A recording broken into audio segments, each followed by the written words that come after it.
বলছি না বাবা, আমার এলাকার কথা বলছি। এমন লোক আছে যে লোকটা একটা নেতার পেছনে একটা বিড়ির জন্য সারাদিন ঘোরাঘুরি করে। কথা বলা ঠিক না ঠিক? এমনও নেতা আছে না ভাই, আছে না? ফ্রি খায়, ওর মানে কামি খালি কি খাওয়া, ফ্রি খাওয়া। ও ভাই আমার তাকে দেখেন জিন কিভাবে আসে দেখেন। মা বোনেরা গভীর ভাবে খেয়াল করুন বাচ্চারা আমার। এবার পাখি পরের দিন তার বাসায় গুনগুন গুনগুন আওয়াজ করে এবং ডিম পেড়ে ক্ষুধা নিবারণ করার জন্য মরুভূমির ময়দানে চলে যায়।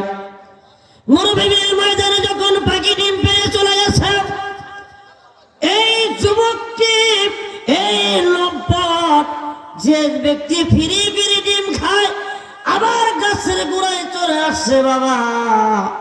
আসার পরে গাছে সুন্দর করে বয়ে ওঠে ডিম, গাছ থেকে পেরে বাড়ির মধ্যে আবার নিয়ে চলে যায়। ও আমার বাপজনেরা, যখন নিয়ে গিয়েছে ডিমটা, পাখি এসে দেখে বাসার মধ্যে ডিম নাই। কি নাই? কি নাই? বাবা যে আপনাদের কষ্ট হচ্ছে ভাই, কষ্ট হচ্ছে, শেষ করে দেই। কয়টা বাজে বাবা? 11:30 চলবে ইনশাল্লাহ, টেনশন নাই। কারণ আমার রনি ভাইয়ের মাহফিল, সেখানে কৃপণতা করলে কাম হবে? কথা বলেন, খেলা হবে, কি হবে? হবে ইনশাল্লাহ হবে। ভাইরা আমার লক্ষ্য রাখুন, খেয়াল করুন। পাখি বাসার মধ্যে আসছে, এসে দেখে ডিম নাই।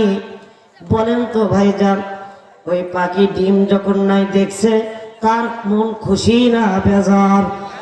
আরো জোরে বলেন, খুশি না বেজার? এত বেজার হয়েছে, মন খারাপ। এই পাখি অশান্ত মন নিয়ে সুলাইমান আলাইহিস সালামের দরবারে উড়াল দিয়েছে। ভক্তরা আমার, যখন আবার উড়াল দিয়েছে, উড়াল দেওয়ার পরে ডাক দিয়ে বলতেছে, নবী গো, ও আল্লাহর পয়গম্বর সুলাইমান আলাইহিস সালাম, আপনি আমাকে ওই যুবককে শাসিয়ে দিয়েছেন ডিম যেন না নিয়ে চলে যায়, কিন্তু কেন জানি না এই যুবক আপনার হুকুম মানে না। এই যুবক আপনাকে অমান্য করলো, আপনার কথা সে শুনলো না, মানলো না। ও নবী, আমি কি আমার এই ডিমের বিচার পাবো না?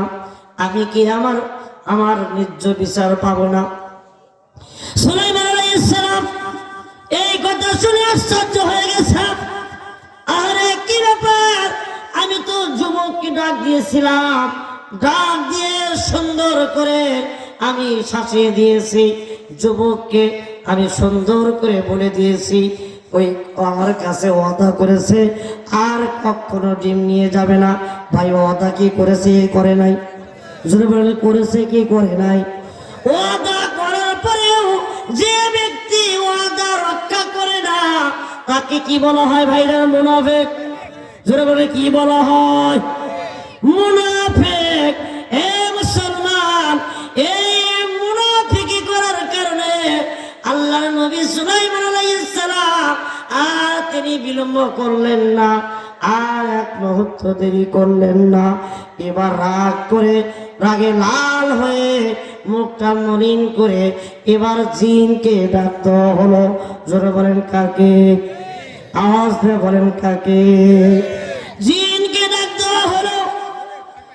এ মুসলমান, এই জিন যখন সুলাইমান আলাইহিস সালামের দরবারে আসলো, ডাক দিয়ে বলতেছে, ও সুলাইমান আলাইহিস সালাতু ওয়াস সালাম, আপনি আমাকে কি জন্য ডাকলেন? এর কারণ কি? কি ব্যাপার? কি হুকুম মানতে হবে? আপনার কি কথা? আমাকে রক্ষা করতে হবে, একটা বার আপনি আমাকে নির্দেশটা দিয়ে দেন। নবীজি,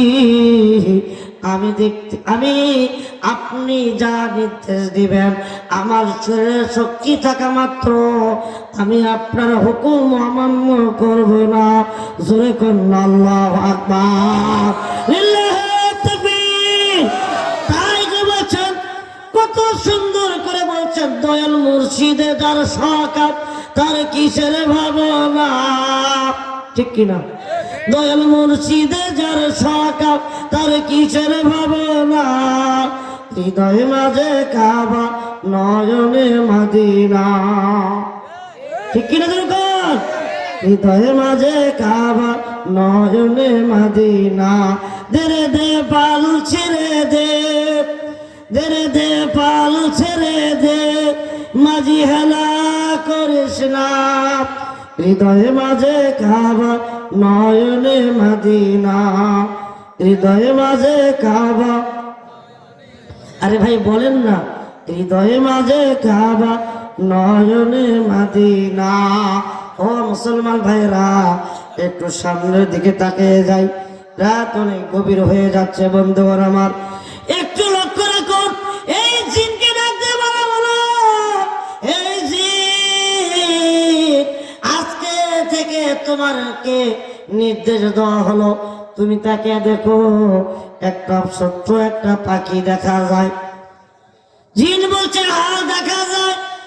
তাহলে এই পাখির ডিমটা একটা যুবক পেরে নিয়ে চলে যায়। তোমাকে নির্দেশ দেওয়া হলো, তোমাকে হুকুম আদেশ দেওয়া হলো, আজকের পর থেকে তুমি ডিম পাহারা দিবে। খবরদার খবরদার, এই ডিম যেন কেউ চুরি করে নিয়ে যেতে না পারে। যদি করতে আসে তাকে তুমি উচিত শিক্ষা দিয়ে দিবে। জোরে কোন কথা ঠিক না বেঠে? মুসলমান বাবাজিরা আমার লক্ষ্য করুন, তাকান। এবার জিন চলে গেছে গাছের ডালে, পাখি চলে গেছে তার বাসার মধ্যে। এ মুসলমান ভাইরা বলেন তো, আমার হাতে এটা কি? জোরে বলেন, জোরে বলেন, আমার হাতে কি? ভাইজান লক্ষ্য রাখেন, খেয়াল করেন, প্লিজ লুক এট মি। আমার দিকে তাকান, আমার হাতে একটা টিস্যু। এই টিস্যু এটা এখন থেকে এটা গাছ মনে করা যেতে পারে, বোঝানোর জন্য, ঠিক কিনা? ধরে কর বাবাজি, আমার লক্ষ্য রাখুন, এই গাছের মাথার মধ্যে পাখি বাসা দিয়ে ডিম পাবে। গুনগুন গুনগুন গুনগুন শব্দ করে, সুন্দর করে আল্লাহর জিকির করে। আর গাছের মাঝখানে, গাছের ডালের মাঝখানে ওই পাখি ডিম পাড়া দেওয়ার জন্য জিন সুন্দর করে বসে আছে। জিন ডাকে হায় হায়, সুলাইমান আলাইহিস সালামের তুমি কয়েকবার হুকুম তুমি অমান্য করছো, আসো আসো, তোমার সাথে আমার দেখা হবে। এমন অবস্থা তোমার করব যেন কোনোদিন কোনো ব্যক্তি নবীজির নির্দেশ অমান্য করতে পারে না। কতক্ষণ ঠিক না বেটে? হে বাবাজির আমার, তাই কবি বলছেন, বাসলাইমা দাদে মুলকু সরওয়ারি, বাসলাইমা দাদে মুলকু সরওয়ারি, সুতমতে খতে মার দাও পুরি, বু হানিফা বুধ ইমামে বাসাফা, আসরাজে উম্মতানে মুস্তফা। জোরে জোরে করুন আল্লাহু আকবার। হে ভাইরা আমার লক্ষ্য করুন, তাকান। হে মুরব্বি বাবাজিরা গভীর ভাবে খেয়াল করুন। হে মুসলমান তাকান, জিন বারবার করে ডাকে, জিন বারবার করে ডাকে, আয় আয় আয়, খেলা হবে। কি খেলা হবে? তাকান, একটু সামনের দিকে চলে যায় মুসলমান বাবাজিরা আমার। এই জিন কি করলো? এমন যখন ডাকতেছে, ওই যুবকটি আবারও পরের দিন গাছ থেকে ডিম পাড়ার জন্য যখন চলে আসছে। বন্ধুগণ আমার, গাছের গোড়ায় যখন আসছে, গাছ বয়ে বয়ে যখন গাছের মাঝখানে চলে আসছে, জিন তাকে ধরার জন্য চেষ্টা করছে। আল্লাহর কি কুদরত, আল্লাহর কি হিকমত বাবাজির আমার। আল্লাহ পাক পবিত্র কোরআন কারীমের মধ্যে আয়াত নাজিল করে মুসলমানদেরকে জানিয়ে দিলেন, ওয়া মাকারু ওয়া মাকারাল্লাহু ওয়াল্লাহু খায়রুল মাকিরিন। আওয়াজ দিয়ে পড় আল্লাহু আকবার। এ মুসলমান, তোমরা কত মক্কর জানো, তোমরা কত হিকমত জানো, তোমাদের চেয়ে হিকমত অবলম্বনকারী আমি আল্লাহ। ঠিক কিনা জোরে কর। আমার সাথে যারা দিনে পাল্লা পৃথিবীর জমিনে থাকবে না, তাদের ক্ষমতা আর কাল্লা। ঠিক কিনা জোরে বলেন। হে ভাইজান, মুসলমান নামে মুনাফিক কি নাই? নাই। ঢাকার মধ্যে তাকান,